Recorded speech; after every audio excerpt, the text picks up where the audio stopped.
property of a material to obstruct the flow of electric current। ठीक है, electric current के flow को obstruct करने की प्रॉपर्टी को हम इलेक्ट्रिकल रेजिस्टेंस बोलते हैं। इसका सिंबल होता है R और फॉर्मूला इसका, जैसे मान लो यहाँ पे कोई कंडक्टर है, कोई मटेरियल भी चलेगा, कंडक्टर हो, सेमीकंडक्टर हो, इंसुलेटर, और इसके एंड्स के अक्रॉस पोटेंशियल डिफरेंस लगा दें V। ठीक है, यहाँ प्लस यहाँ माइनस, इधर प्लस हो गया इधर माइनस, तो बच्चों करंट ऐसे फ्लो करेगा। मान लेते हैं करंट फ्लो किया I, तो अगर मैं इस कंडक्टर का या इस मटेरियल का रेजिस्टेंस पूछूं तो रेजिस्टेंस होगा ratio of potential difference to current. Always यही डेफिनेशन है रेजिस्टेंस की, याद रखिएगा, डेफिनेशन ऑफ रेजिस्टेंस ऑलवेज हमेशा यही डेफिनेशन होगी, V upon I। V potential difference लगाने पे, या डेल्टा भी लिखा हो, V पोटेंशियल डिफरेंस लगाने पे अगर I करंट फ्लो किया तो ratio of V by I is resistance. इसको कई बच्चे ओम्स लॉ से कंफ्यूज करते हैं, वो अलग चीज है, आगे आएगा ओम्स लॉ अपकमिंग लेक्चर्स में। ओम्स लॉ में क्या होता है, V is directly proportional to I, तो आप बोलते हो V is equals to IR, where R is a constant. Resistance constant है, ऐसा जरूरी थोड़ी ना, रेजिस्टेंस वेरिएबल भी होता है। ऐसी ऐसी डिवाइस हैं जिनका रेजिस्टेंस चेंज होता है, तो उनका रेजिस्टेंस निकालने का भी एक ही तरीका है कि एक पर्टिकुलर टाइम पे देखो उनके एंड के अक्रॉस क्या पोटेंशियल डिफरेंस है और उस समय क्या करंट फ्लो कर रहा है, रख दो R is equals to V by I। ठीक है, ओम्स लॉ हमेशा वैलिड नहीं होता। ओम्स लॉ के हिसाब से तो R कैसा होना चाहिए, R कांस्टेंट होना चाहिए, तभी तो V is directly proportional to I लिखेंगे। बट ओम्स लॉ हमेशा वैलिड नहीं होता है ना, इसका मतलब रेजिस्टेंस हमेशा कांस्टेंट नहीं होता, तो ये चीज ऑलवेज ट्रू नहीं होगी, but this definition will always be true. ठीक है, हो सकता हो प्रोपोर्शनैलिटी चेंज, हो सकता हो रेजिस्टेंस कांस्टेंट ना हो। अच्छा, यहां से ये बताओ यूनिट ऑफ रेजिस्टेंस क्या होगा। यूनिट ऑफ रेजिस्टेंस, ऊपर V, तो V किस में होता है, वोल्ट में, नीचे I किस में होता है, एम्पियर में। वोल्ट पर एम्पियर को हम कहते हैं ओम, ओम ओम ओम ओम, और ये सिंबल बनाते हैं इसका, ओम ओम ओम ओम, है ना, जादू बोलता था ना, ओम ओम ओम। ठीक है, तो ये बेसिक बात हुई रेजिस्टेंस की, यही डेफिनेशन हमेशा ट्रू होगी, V अपॉन I या डेल्टा V बाई I। अब थोड़ा सा पिछले लेक्चर से इसको हम रिलेट करेंगे कि रेजिस्टेंस होता क्यों है ना, कि रेजिस्टेंस आया क्यों। अगर करंट इधर फ्लो कर रहा है तो इलेक्ट्रॉन इसके अपोजिट डायरेक्शन में फ्लो करेंगे। जब इलेक्ट्रॉन इस कंडक्टर के अंदर फ्लो करेंगे तो इस कंडक्टर में कुछ पॉजिटिवली चार्ज्ड कर्नल्स होंगे, इन्हीं में से इलेक्ट्रॉन निकले होंगे। भाई कंडक्टर के अंदर कुछ एटम्स होंगे जिनसे इलेक्ट्रॉन बाहर आए होंगे, तो वो एटम पॉजिटिवली चार्ज होंगे, और ये इलेक्ट्रॉन अब इन एटम से टकराएगा और इस इलेक्ट्रॉन की स्पीड कम हो जाएगी, यानी करंट का फ्लो कम हो जाएगा, और इन्हीं कोलिजन्स को हम एक्सप्लेन करते हैं इलेक्ट्रिकल रेजिस्टेंस से। भाई इन कोलिजन्स की वजह से क्या हुआ, इन कोलिजन्स की वजह से करंट कम हो गया, यानी यही कोलिजन्स किसके लिए रिस्पॉन्सिबल हैं, इलेक्ट्रिकल रेजिस्टेंस के। इसके ऊपर हमने पूरी डिटेल थ्योरी पढ़ी थी कि इलेक्ट्रॉन लड़ने के बाद एक धीमी कांस्टेंट वेलोसिटी से चलता है जिसको ड्रिफ्ट वेलोसिटी कहते हैं, उसका फॉर्मूला वगैरह बताया था। तो अगर आपने वो सब नहीं देखा है तो यूट्यूब पे टाइप करें करंट इलेक्ट्रिसिटी 01 फिजिक्स वाला, और लास्ट के 10 मिनट का कम से कम लेक्चर देख लें। चलो अब उस चीज़ को हम यहाँ पे लेके आते हैं, मिटा रहे हैं इसको। अच्छा, तो हमने पिछले लेक्चर में करंट का एक फॉर्मूला पढ़ा था लास्ट में, current I is equals to Veena, VDENA, Veena, जहां पे VD होता है drift velocity of electron, drift velocity of electron, electron की एक धीमी कांस्टेंट स्पीड कोलिजन्स के बाद, कोलिजन से इसकी स्पीड धीमी और कांस्टेंट मान लेते हैं। ड्रिफ्ट वेलोसिटी का फॉर्मूला हमने पढ़ा था। ड्रिफ्ट वेलोसिटी का फॉर्मूला होता है E V by M L into tau, जहां पे ई है चार्ज ऑन इलेक्ट्रॉन, वी है potential difference across conductor, m है मास ऑफ इलेक्ट्रॉन, l है लेंथ ऑफ कंडक्टर,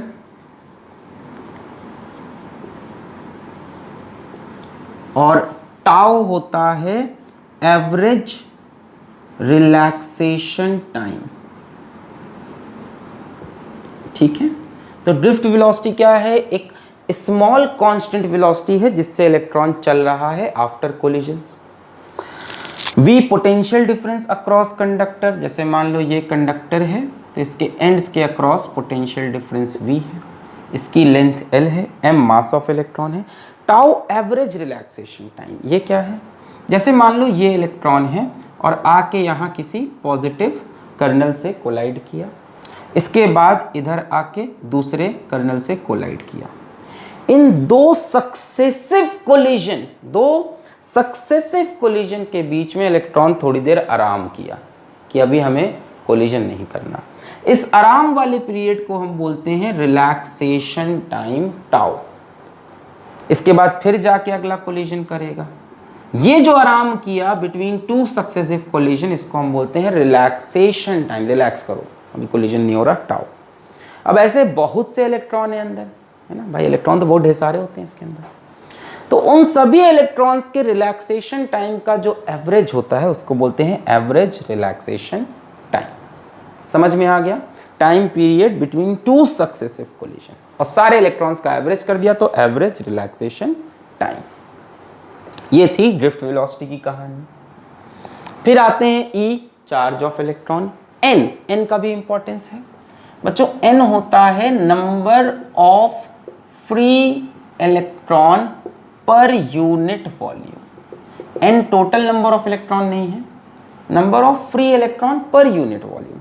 कि इस कंडक्टर का अगर हम 1 मीटर क्यूब देखें तो उसमें कितने फ्री इलेक्ट्रॉन होंगे, उसको हम बोलते हैं number of free electron per unit volume. इसको अगर याद हो तो हम बोलते थे फ्री इलेक्ट्रॉन की डेंसिटी। फ्री इलेक्ट्रॉन की क्या डेंसिटी है ना, कि यूनिट वॉल्यूम में कितने फ्री इलेक्ट्रॉन भर रखे हैं, ये होता है एन। और ए बच्चों होता है area of cross section. Area of cross section, ठीक है, जैसे ये हो गया ए। क्लियर है? ये बात याद आ गई। I is equals to Veena, I is equals to Veena. Note कर लें, अब इसको हम यूज करेंगे और रेजिस्टेंस का फॉर्मूला निकालेंगे इन क्वांटिटीज के टर्म में। I is equals to Veena. Note कर लिया? पॉज करके नोट कर लें। नोट कर लिया? पॉज करके छाप लें। ओके, तो I is equals to Veena से हम आगे बढ़ेंगे और रेजिस्टेंस का फॉर्मूला निकालने की कोशिश करेंगे। I is equals to V D की जगह E V by M L into tau E N A. तो I is equals to N E square tau A upon M, N E square tau A upon M L और v, बोले सही है, N E square tau A into V upon M L. यहाँ से देखो current को इस तरफ ले जाऊं तो v upon I is equals to, current को इधर लाए, v upon I is equals to M L upon n E square tau A. क्या यही रेजिस्टेंस का फॉर्मूला होता है? रेजिस्टेंस कैसे डिफाइंड है? v अपॉन आई, यानी रेजिस्टेंस का फॉर्मूला बनेगा ml upon any square tau A. Very very important, note करें, वेरी वेरी इंपॉर्टेंट, नोट करें। ml upon n e square tau A, जहां पे अलग अलग टर्म्स की मीनिंग आपको पता है। m क्या है, मास ऑफ इलेक्ट्रॉन, l क्या है, length of conductor, length of conductor, n क्या है, number of free electron per unit volume, E charge on electron, tau average relaxation time, and A area of cross section. यानी ये जो resistance होता है ये बहुत सी चीज़ों पे डिपेंड करता है, मास ऑफ इलेक्ट्रॉन पे, लेंथ ऑफ कंडक्टर पे, number of free electron per unit volume पे, चार्ज ऑन इलेक्ट्रॉन पे, एवरेज रिलैक्सेशन टाइम। अब बच्चों ये जो क्वांटिटीज है m ne स्क्वायर टाउ, ये गिवन टेम्परेचर पे और गिवन कंडक्टर के लिए कांस्टेंट होंगी। भाई मान लो कंडक्टर हमको गिवन है, तो इस कंडक्टर में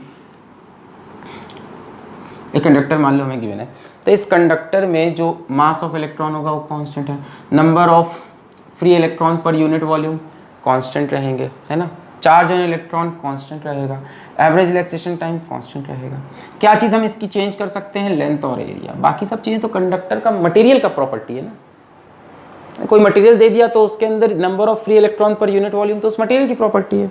भाई किसी में फ्री इलेक्ट्रॉन ज़्यादा होते हैं, किसी मटेरियल में कम होते हैं, तो ये सारी चीज़ें मटेरियल की प्रॉपर्टी है। और एक्सटर्नल फैक्टर है लेंथ और एरिया। तो हमने क्या किया, इन सारी चीज़ों को हटा के एक कांस्टेंट टर्म इंट्रोड्यूस किया जिसको हमने बोला रो, या जिसको आप जानते हो रेजिस्टिविटी के नाम से, और फॉर्मूला बन गया R is equals to rho L by A. क्या रो एक कांस्टेंट है? नहीं, ऐसा नहीं है, रो भी चेंज हो सकता है। भाई ये क्वांटिटीज भी चेंज हो सकती है, मास ऑफ इलेक्ट्रॉन नहीं चेंज होगा, चार्ज ऑफ इलेक्ट्रॉन नहीं चेंज होगा, पर n और टाउ चेंज हो सकते हैं, n और टाउ चेंज हो सकते हैं। टेम्परेचर बढ़ा दो, हो सकता हो फ्री इलेक्ट्रॉन्स और आ जाए, आयनाइज होने स्टार्ट हो, टेम्परेचर बढ़ाने से हीट मिले और इलेक्ट्रॉन बाहर निकले।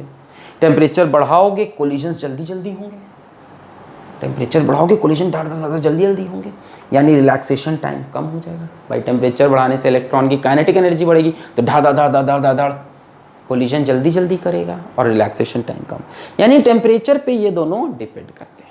इसका मतलब ये जो रेजिस्टिविटी आप लेके आए हो, ये जो रो रेजिस्टिविटी आप लेके आए हो जो कि है m upon any square tau, ये डिपेंड करेगा, डिपेंड्स अपॉन टेम्परेचर,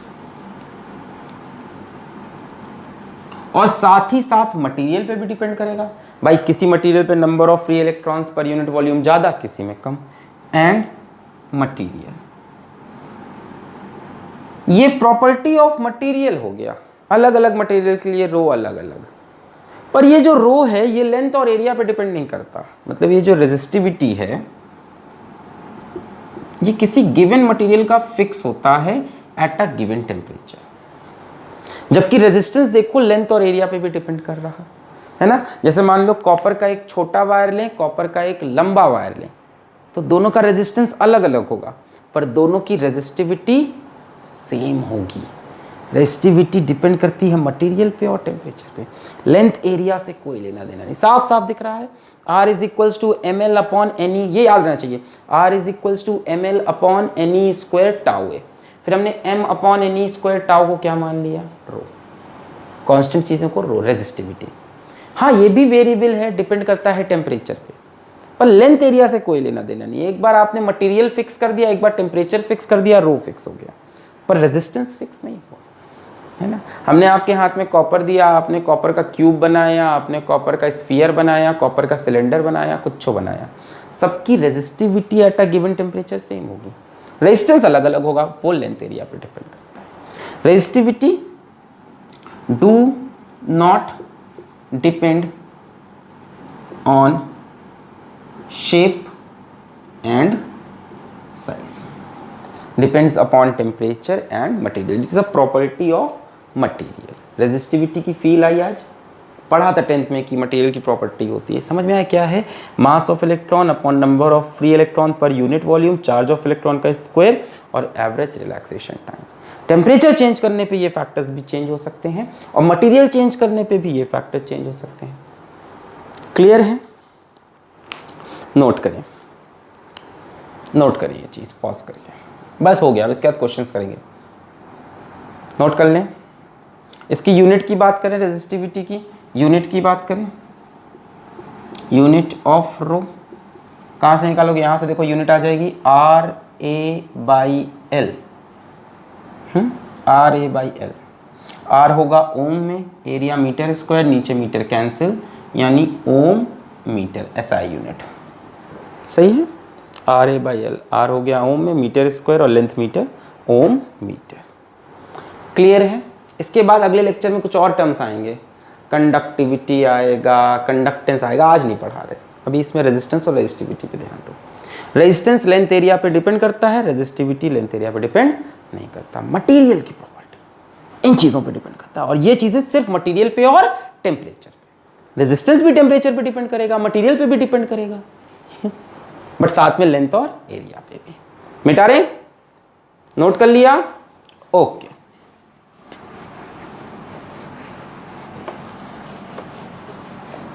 तो चलिए आज तो हम क्वेश्चन करेंगे R is equals to rho L by A पे। R is equals to rho L बराबर ए पे, ठीक है? या इसी को आप बोल सकते हो R is equals to ml upon any square tau A. ये आपको याद हो जाए तो मज़ा ही आ जाए, ठीक है? और इतने टर्म को रो बोला। चलिए क्वेश्चन स्टार्ट करें इस पे। चलिए सबसे पहला क्वेश्चन लेते हैं स्ट्रेचिंग और कंप्रेसिंग टाइप क्वेश्चन। हमसे बोला हमारे पास a wire of length L, a wire of length L has resistance R. This wire is stretched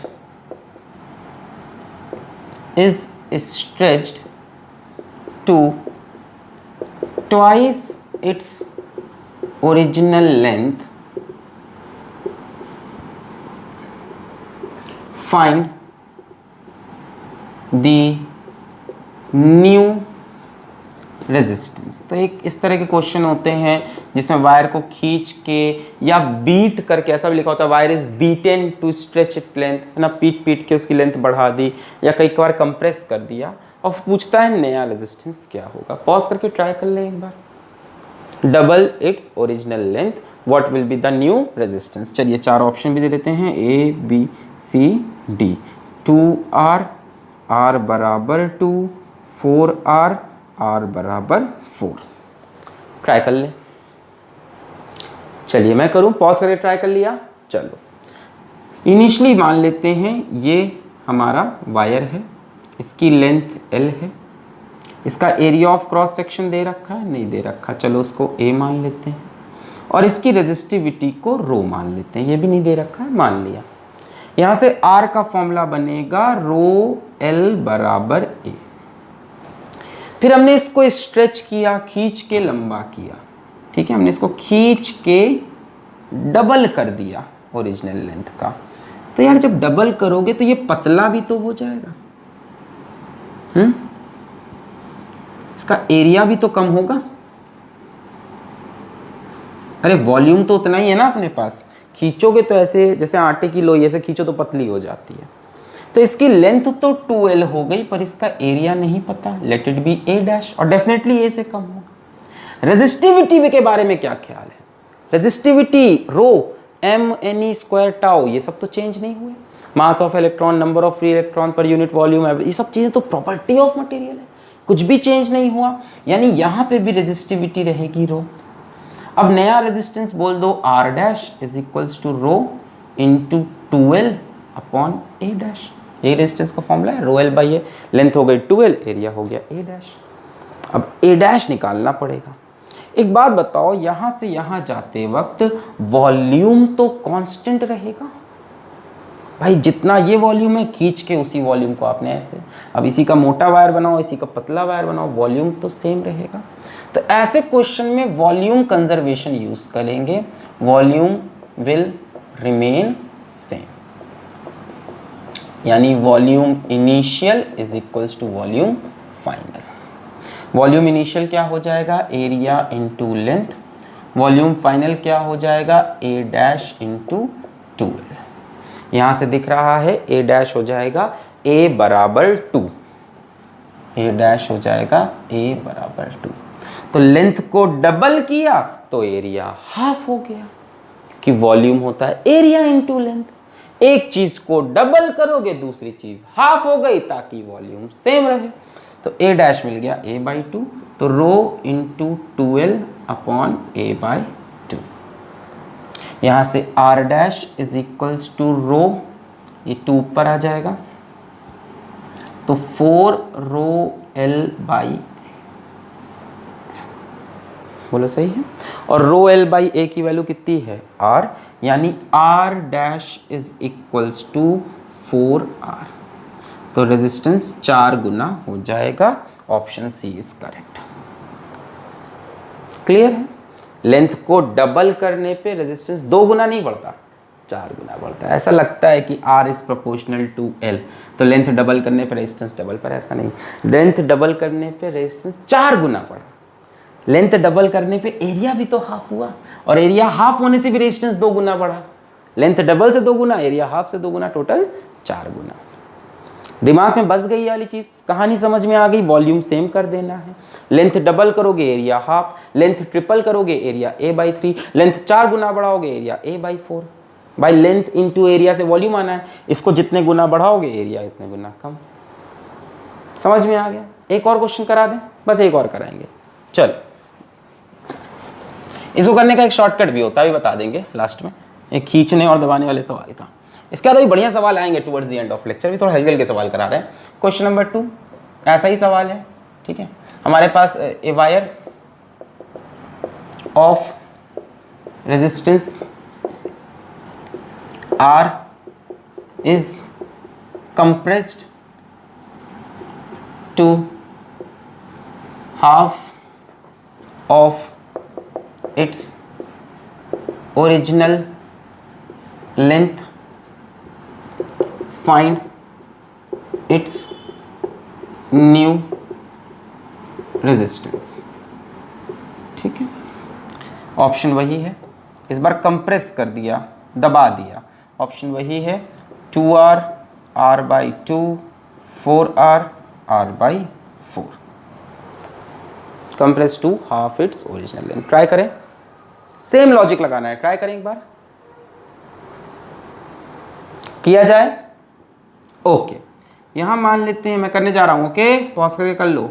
ये एक वायर है, इसकी लेंथ मान लो L, नहीं दिया है, वायर ऑफ रेजिस्टेंस R कुछ नहीं दिया है, इसका area of cross section A मान लो, इसकी रेजिस्टिविटी रो मान लो, सब कुछ हमने एज्यूम कर लिया, कुछ दिया ही नहीं था। यहाँ से इसका resistance R is equals to rho L by A। फिर इसको आपने कंप्रेस किया, दबा दिया, कितना दबाया, compress to half of its original length, यानी L से L बाई 2। दबाओगे तो ये मोटा हो जाएगा, भाई दबाओगे तो ये कुछ मोटा हो जाएगा, दबाओगे तो मोटा हो जाएगा। तो लेंथ हो गई इसकी L बाई 2 और एरिया मेरे ख्याल से 2A हो जाएगा। Volume conservation, length into area should be equal to length into area. देख लो, volume initial should be equal to volume final, length into area, final length कितनी है L by 2 into area A dash मान लो। यहाँ से देखो A dash की वैल्यू कितनी आएगी, 2A, LL कैंसिल हो जाएगा, A डैश इज 2A। तो मैंने बताया ना, एक चीज जितने गुना कम या ज्यादा, दूसरी चीज उतने गुना कम या ज्यादा, है ना। मतलब लेंथ को आधा किया तो एरिया डबल हो गया, ताकि इनको मल्टीप्लाई करने पे वॉल्यूम सेम रहे। लेंथ को आपने आधा किया तो एरिया डबल हो गया। रेजिस्टिविटी अभी भी रो रहेगी, प्रॉपर्टी ऑफ मटेरियल है, लेंथ एरिया से उसको कोई फर्क नहीं पड़ता। अब resistance R dash is equals to rho, length हो गई L बाई 2, एरिया हो गया 2A, यानी R dash is equals to rho L by 4A। तो R dash is equals to rho L by A की वैल्यू कितनी है are, यानी आर बटे 4, आर बटे 4 डी। तो लेंथ आधी करने पे रेजिस्टेंस आधा नहीं होता 4 गुना, क्योंकि आधी करने पे एरिया भी डबल होता है, तो इसके वजह से भी कम हुआ रेजिस्टेंस और इसकी वजह से भी हुआ आर बाई 4। ठीक है, ऐसे क्वेश्चन को करने का एक शॉर्ट, ये तो समझ में आ गया, एक शॉर्टकट भी है छोटा सा। अगर स्ट्रेच और कंप्रेस टाइप के सवाल हों और वॉल्यूम कंजर्व रहे, है ना, कई बार कह देता है कि एरिया चेंज ही नहीं हुआ, लिख देता है विदाउट चेंज इन एरिया, तब नहीं। जब वॉल्यूम कंजर्व रहे तब आप ऐसे क्वेश्चन में स्ट्रेच, कंप्रेस, बीटेन अप, है ना, इस तरह क्वेश्चन में एक फॉर्मूला यूज कर सकते हो, R dash is equals to N square times R, where N is number of times length is increased और decreased। ठीक है, ये भी बोल सकते हो n is equals to length final upon length initial। जैसे पहला वाला था उसमें बोला था कि लेंथ ट्वाइस कर दिए, डबल कर दिए पहले वाला क्वेश्चन में, तो n की वैल्यू कितनी हो जाएगी 2, फाइनल लेंथ डबल है इनिशियल की, तो r dash is equals to 2 का स्क्वायर इंटू r, तो आंसर देखो 4 r आया था। दूसरे वाले क्वेश्चन में लेंथ को हाफ कर दिया है, मतलब फाइनल लेंथ इनिशियल का हाफ है, तो n की वैल्यू कितनी हो जाएगी 1/2, फाइनल लेंथ इनिशियल की हाफ है, 1/2 हो जाएगी। कम हो गई length, r dash is equals to 1/2 का स्क्वायर इंटू r, तो देखो आंसर आया था r बटे 4, n square times of initial resistance.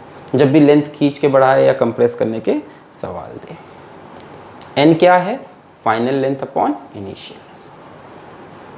जैसे इस पे देखो एक सिंपल सा सवाल दिखा है, मान लो सवाल दे दिया अ वायर, अब मान लो ये सवाल आ गया, इसमें कुछ नहीं करना है, अ wire of resistance 3 ohm is stretched to 10 times its original length, 10 times its original length, find new resistance। ठीक है, आखिरी हलवा सवाल, इसके बाद बढ़िया सवाल स्टार्ट करते हैं, कुछ और नए तरह के सवाल लेते हैं, ये सब आसान सवाल है।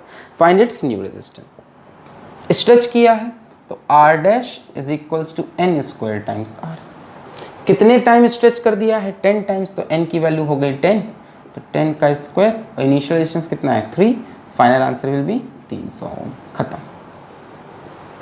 कुछ नहीं बनाना है इसमें, डायग्राम बनाया, वॉल्यूम कुछ नहीं, r dash is equals to n square r लगा सकते हैं स्ट्रेच कंप्रेस टाइप के सवाल में। n number of times length is increased और डिक्रीज, करके देख सकते हो, इसको बना कर लेना पूरा, यहाँ पे लेंथ l मानना, एरिया a मानना, फिर ये 10 टाइम्स तो 10l हो जाएगा, एरिया a/10 हो जाएगा, है ना।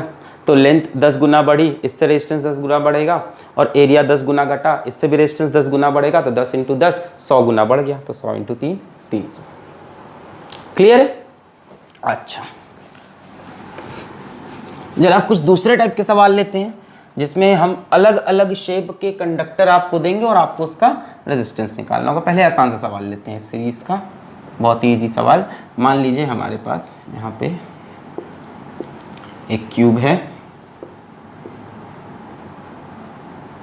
ठीक है, मान लेते हैं ये साइड है A, ये साइड है B और ये साइड है C।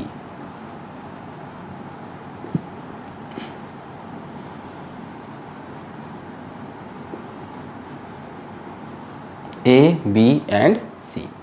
हमसे बोला कि हमने करंट यहाँ से भेजा और यहाँ से निकाला I, और एक बार करंट हमने यहाँ से भेजा और यहाँ से निकाला I। इसको हम बोल देते हैं फेस 1, फेस 2, फेस 3, फेस 4। हमसे पूछा what is the resistance across face, पहला 1 2 दूसरा 3/4, दोनों फेस के अक्रॉस क्या रेजिस्टेंस होगा जरा बताओ। आसान सा सवाल है, इसकी रेजिस्टिविटी रो मान लो, क्यूब के मटेरियल की रेजिस्टिविटी रो, बहुत आसान सवाल है ना। देखना है कि आप रो एल बाई ए समझ पा रहे हैं कि नहीं। पहला रेजिस्टेंस अक्रॉस 1 2 इसके अक्रॉस, तो करंट ऐसे जा रहा बच्चों, तो ये हो जाएगी लेंथ। देखो करंट जिस रास्ते से जा रहा वो हो जाती है लेंथ, तो रो इंटू लेंथ कितनी हो गई सी upon A.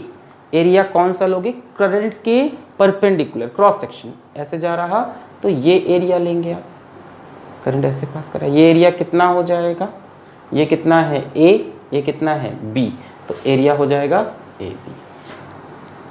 Confirm. Second part, resistance in 3/4 across face 3/4, तो 3/4 से एक्सक्यूज मी 3/4 से जब जाएंगे आर क्या होता है रो एल बाई ए, तो रो तो वही रहेगा, मटेरियल सेम है।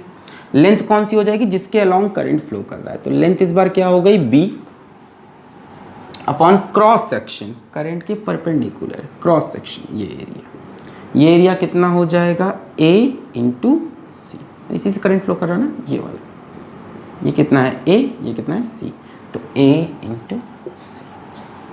बोलो क्लियर है, समझ में आ गया। इसी तरह से मैं एक फेस और बना लूँ, पीछे वाले फेस को 5 बोल दूँ, आगे वाले फेस को 6 बोल दूँ, आपसे रेजिस्टेंस पूछ लूँ अक्रॉस 5 6, ठीक है। तो करंट ऐसे बाहर आ रहा है, ऐसे आपकी तरफ करंट ऐसे बाहर आ रहा है आपकी तरफ आउटवर्ड्स, तो लेंथ कौन सी हो जाएगी, ए हो जाएगी, रो इंटू ए, और ऐसे बाहर आएगा तो क्रॉस सेक्शन ये वाला हो जाएगा, ऐसे बाहर आ रहा है, ये हो गया क्रॉस सेक्शन, ये कितना हो जाएगा, ये बच्चों देखो कितना है C और ये कितना है B, है ना, C एंड B, इसी से बाहर आ रहा, तो B इंटू सी। बोलो क्लियर है, कॉन्सेप्ट देख रहे थे आपका क्लियर है।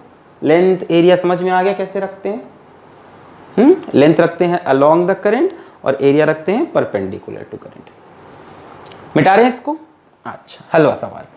चलो अगला सवाल देखिए, क्वेश्चन नंबर 2 इस कैटेगरी का। क्वेश्चन नंबर 2 में हमने क्या किया, यहाँ पे एक सिलेंडर लिया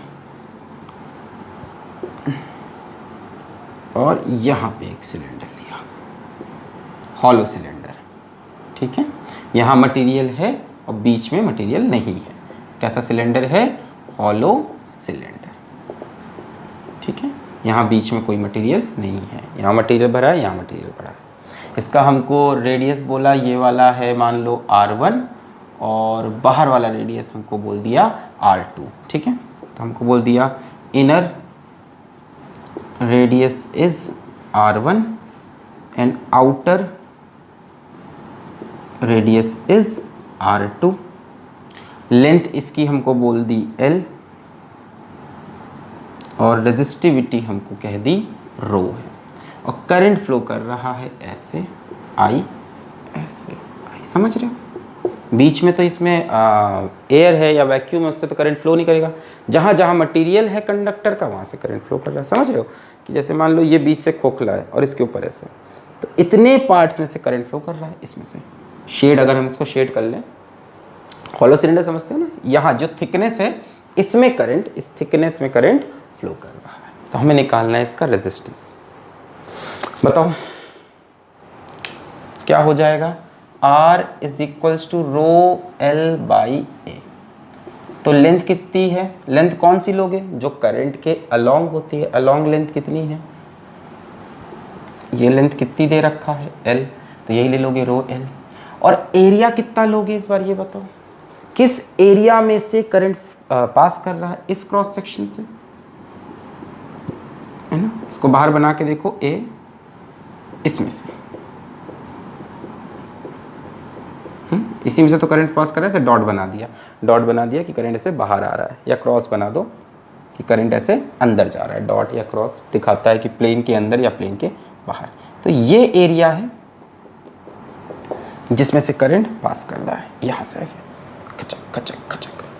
तो ये एरिया कितना हो जाएगा बच्चों, पाई R2 square minus R1 square. बोलो क्लियर है।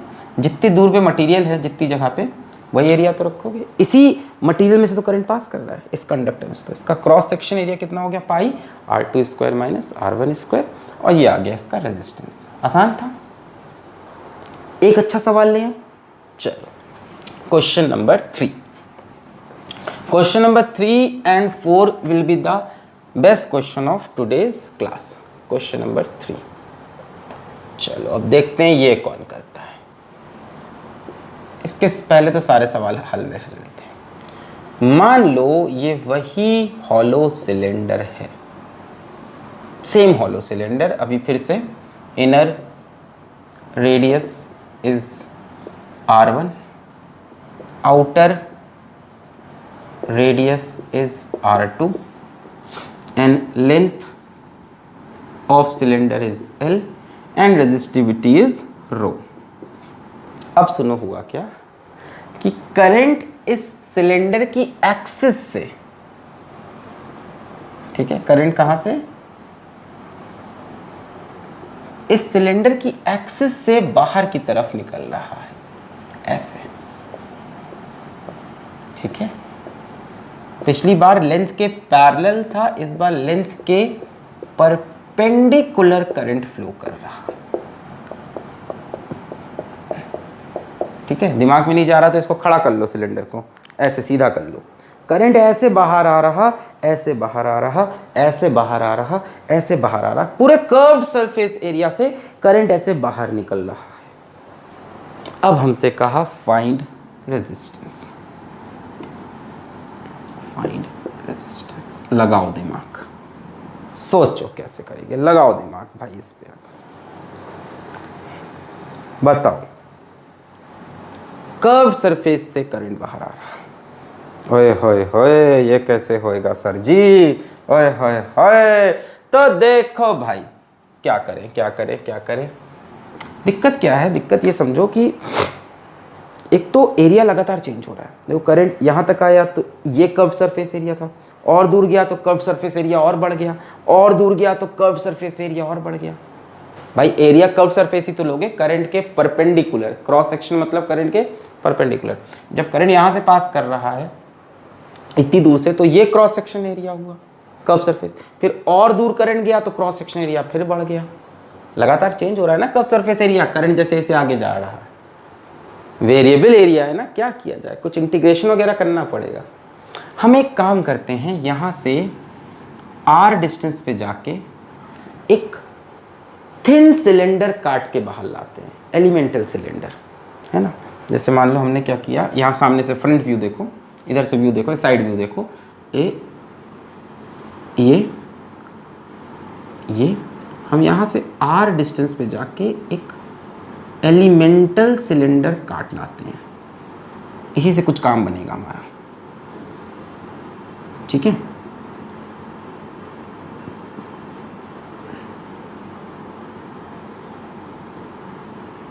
हमने ये एलिमेंटल सिलेंडर काट लिया जिसकी थिकनेस होगी वही dr,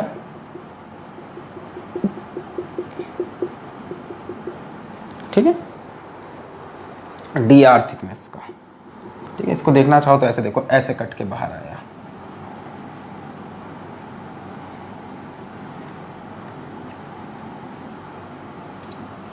r डिस्टेंस पे गए, एक एलिमेंटल पतला सा सिलेंडर, इसके पतला सा dr थिकनेस का, ये जो थिकनेस है इसकी, समझ रहे हो ना, ये थिकनेस,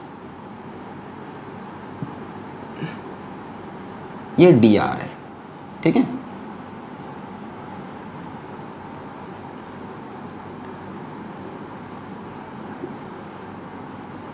ये dr थिकनेस का है, और इसका यहाँ से यहाँ रेडियस r, और इससे करंट I ऐसे निकल रहा है,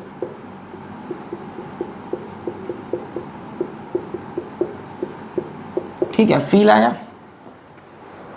ऐसे बहुत से सिलेंडर्स काटने पड़ेंगे, क्यों? क्योंकि क्रॉस सेक्शन एरिया चेंज हो रहा है ना। करंट जब इस वाले पर्टिकुलर एलिमेंटल सिलेंडर को पास कर रहा है, जब इससे करंट पास कर रहा है, तो किस क्रॉस सेक्शन, किस परपेंडिकुलर एरिया को क्रॉस कर रहा है? जिस एरिया को क्रॉस कर रहा है वो होगा 2 पाई r l। भाई r इस सिलेंडर का रेडियस है और लेंथ तो वही रहेगी ना l, काटोगे जब एलिमेंटल, करंट किस क्रॉस सेक्शन को क्रॉस कर रहा है, 2 पाई आर एल, और ये आर तो लगातार चेंज हो रहा है। शुरू में करंट सिर्फ इस क्रॉस सेक्शन एरिया को क्रॉस करेगा स्टार्टिंग में R1 वाले को, और लास्ट में जाके R2 वाले को इतने बड़े एरिया को क्रॉस किया, यानी A इज चेंजिंग। फील हो रहा है कि नहीं भाई? अभी तक A हमारा कांस्टेंट था, एरिया हर जगह same same same same same, current निकल गया। अभी क्या, करंट जब इस वाले सिलेंडर से निकला तो बहुत कम एरिया को क्रॉस किया, और जब बाहर वाले से निकला तो बहुत बड़े एरिया क्रॉस किया। इसीलिए हमें एक एलिमेंटल सिलेंडर काटना पड़ा। क्या काटा हमने? एक एलिमेंटल सिलेंडर काटा। इसका आप रेजिस्टेंस निकाल सकते हो, रेजिस्टेंस ऑफ एलिमेंटल सिलेंडर। इसके रेजिस्टेंस को हम बोल देते हैं डी कैपिटल आर। तो रेजिस्टेंस का फॉर्मूला क्या होता है? रेजिस्टेंस का फॉर्मूला होता है rho L by A. Resistivity rho दी हुई है, ठीक है। तो d R is equals to rho. अब इसकी लेंथ क्या है बच्चों? लेंथ क्या होता है? क्या एल लेंथ रखेंगे यहां पे? सोच के जवाब दो। लेंथ क्या होता है? करंट किस लेंथ के अलोंग निकला, मटेरियल की किस लेंथ के अलोंग निकला, वो होता है ना लेंथ। तो ये लेंथ हुई ना डी आर, इसके अलोंग गया ना।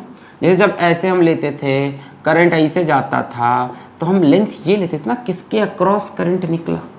यहाँ करंट किस लेंथ के अक्रॉस निकला? डी आर लेंथ के अक्रॉस, यानी लेंथ हो गई स्मॉल डी आर, और नीचे एरिया हो गया 2 पाई आर एल। इसीलिए मैं वो क्यूब वाला सवाल कराया, आपको फील हो ए का एल का। रो एल बाई ए, करंट किस लेंथ के अक्रॉस निकल रहा? डी आर लेंथ के अक्रॉस निकल रहा। यहां से निकल रहा ना करंट, इसमें से, और किस क्रॉस सेक्शन एरिया को काट रहा? 2 पाई आर एल को। ये हुआ छोटा सा रेजिस्टेंस एक एलिमेंटल सिलेंडर का। अब हमको टोटल रेजिस्टेंस चाहिए, तो ऐसे बहुत से एलिमेंटल सिलेंडर्स बनेंगे, और टोटल रेजिस्टेंस क्या होगा? सभी एलिमेंटल सिलेंडर्स का रेजिस्टेंस जोड़ते जाओ जोड़ते जाओ जोड़ते जाओ, है ना। ऐसा आप ऐसे भी समझ सकते हो कि ये सीरीज कॉम्बिनेशन है। सीरीज कॉम्बिनेशन में resistance R1 plus R2 plus R3 होता है। नहीं, सीरीज नहीं है। क्यों नहीं है? एक ये सिलेंडर है, एक ये रेजिस्टेंस हो गया, इसके बाद एक सिलेंडर वो अलग रेजिस्टेंस, उसके बाद एक अलग सिलेंडर अलग रेजिस्टेंस। भाई एक सिलेंडर का रेजिस्टेंस मिल गया आपको। इस तरह से एक सिलेंडर ये, एक ये, एक ये, एक ये, इनफाइनाइट सिलेंडर्स बनेंगे, सबका अपना अपना रेजिस्टेंस। और करंट कैसे जा रहा है? सब में करंट क्या है? सेम। करंट सेम किस में होता है? सीरीज में। छोटे छोटे कॉन्सेप्ट है। करंट सेम किस में होता है? देखो, करंट जो इस सिलेंडर से जाएगा वही इस सिलेंडर से, वही इससे। करंट सेम किस में होता है? सीरीज में। तो अगर टोटल रेजिस्टेंस चाहिए तो सारे रेजिस्टेंस को जोड़ना पड़ेगा। यानी if you want to calculate net resistance, आपको सारे डी आर को जोड़ना पड़ेगा। और रीजन मैंने बता दिया, क्योंकि सारे डी आर किस में है? सीरीज में। समझो बात को। ये नहीं कि हमेशा इंटीग्रेट करते हैं तो जोड़ दिया। रेजिस्टेंस है, सोचना पड़ेगा। कहीं पैरेलल कॉम्बिनेशन होता तो यहाँ इनफाइनाइट सिलेंडर्स बनेंगे। कितने सिलेंडर्स बनेंगे? There will be infinite elemental cylinders. अब अगर ध्यान से देखो तो ये सारे सिलेंडर सीरीज में होंगे। भाई इसमें से करंट आई, अगले वाले सिलेंडर में से भी आई, उसके अगले वाले में से भी आई, सब में से करंट तो आई निकल रहा है। करंट सेम किस में होता है? सीरीज कॉम्बिनेशन में। अब डी आर को जोड़ने की जो तकनीक हमारे पास होती है भैया, वो होती है इंटीग्रेशन की। तो इंटीग्रेट कर दो, डी आर को उठाओ, is equals to integration of rho D R upon 2 pi R L. ये एरिया समझ में आया ना, किस क्रॉस सेक्शन को क्रॉस कर रहा है। यहां से कांस्टेंट चीजों को बाहर कर लो। कहां से कहां इंटीग्रेट करना है ये भी बताओ। वेरिएबल क्या है इसमें? स्मॉल आर है। कहां से कहां इंटीग्रेट करोगे? इस जगह से R1 से लेके R2 तक। भाई मटेरियल कहां से स्टार्ट हुआ है? R1 से स्टार्ट हुआ है। R2 जितने सिलेंडर काटोगे R1 के बाद से स्टार्ट करोगे काटना। सबसे पहले यहाँ काटोगे, फिर इसके बाद। यानी integration will be from R1 to R2। So it will be rho बाहर आएगा, 2 पाई बाहर आएगा, एल बाहर आएगा। कांस्टेंट चीजें हैं। इंटीग्रेशन ऑफ डी आर बटे आर, R1 से R2। डी आर बटे आर का इंटीग्रेशन फेमस है, लॉग आर आता है। सो it will be rho upon 2 pi L. Log are आएगा R2 और R1, यानी log R2 minus log R1। यानी log R2 by R1, log R2 by R1। बोलिए क्लियर है? यहाँ फिर से दिखा दो इंटीग्रेशन में, कई लोग कंफ्यूज हो गए। चलो यहाँ तक समझ में आया। dr की वैल्यू रखी रो dr अपॉन 2 पाई RL, कहाँ से कहाँ इंटीग्रेट करना है r को, R1 से लेके R2 तक सिलेंडर्स काटने हैं, ठीक है। So R net is equals to constant rho बाहर 2 पाई L बाहर, integration of dr by r from R1 to R2। तो dr बाई r का इंटीग्रेशन होगा log r, तो rho upon 2 pi L log r R1 से R2। तो R net is equals to rho upon 2 pi L log क्या होगा R2 minus R1, ये क्या हो जाएगा log R2 अपॉन R1। बोलो सही है, log R2 minus R1 is log R2 by R1। So net resistance comes out to be rho upon 2 pi L log base E R2 by R1। मज़ा आया, समझ में आया? कंसेप्ट आपका clear हो कि कौन सा एरिया लेते हैं जो करंट के परपेंडिकुलर, और लेंथ करंट जिसमें से पास कर रहा है, इस लेंथ में से पास किया। क्लियर है? यहां बहुत ढेर सारे सिलेंडर्स बनेंगे और सबका अपना अपना रेजिस्टेंस होगा। यहां इसका टोटल रेजिस्टेंस एक बार में नहीं बोल सकते क्योंकि area of cross section change हो रहा है।